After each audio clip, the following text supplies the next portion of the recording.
Have you been inside Diagon Alley yet? Not yet. No, I was there a few months ago when it was under construction, but Yeah. I decided to have a look around. So what are you most looking forward to seeing in there? I'm excited for like the entranceway, the archway, where you go from the London setting, the Muggle London, into the Wizarding World, because that was something that I think in the books it was like a real historic moment for Harry to walk through that wall and to see magic before his eyes. So I'm looking forward to having that experience also. Why do you think Harry Potter has lasted as long as it has and become such an amazing theme park attraction here?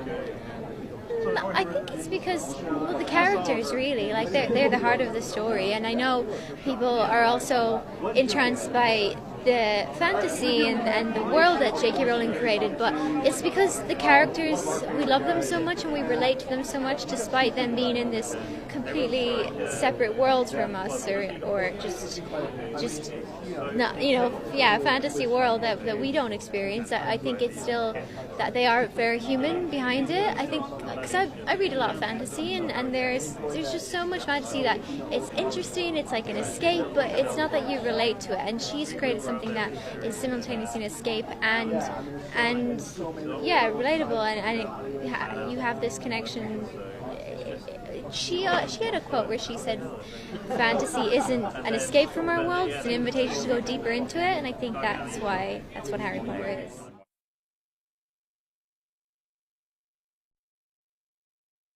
It always just brings back like first day memories for me of walking around and being stunned by everything, and feeling very small.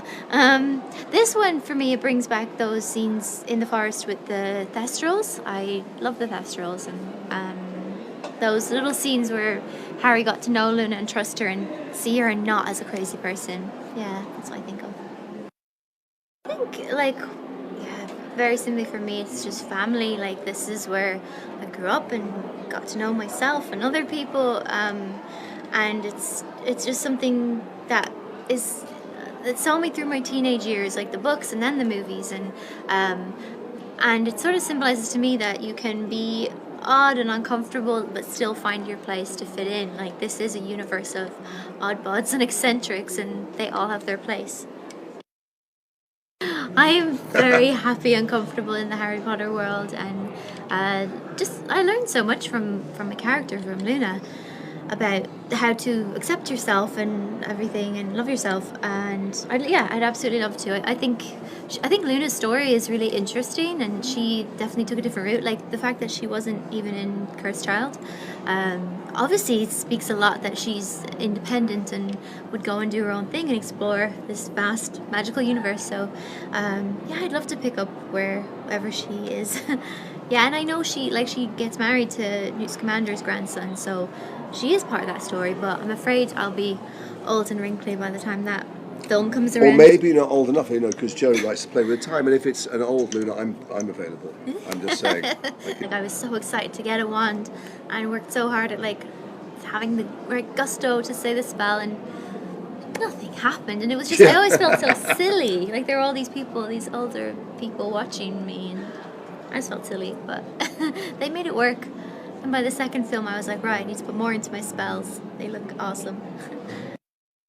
I love the Christmas party dress, which is actually on the set, because it looks so festive. She really looks like a Christmas tree, and I love that she goes for themes, and it's not about looking cute, it's about looking cool, about looking like the event. Being a spectacle. I love that one, and I love the lion hat as well, because it was so weird and such a statement, and I kept forgetting I was wearing it, so it really helped actually, because people were looking at me funny, and I just had that oblivious feeling that Luna always has.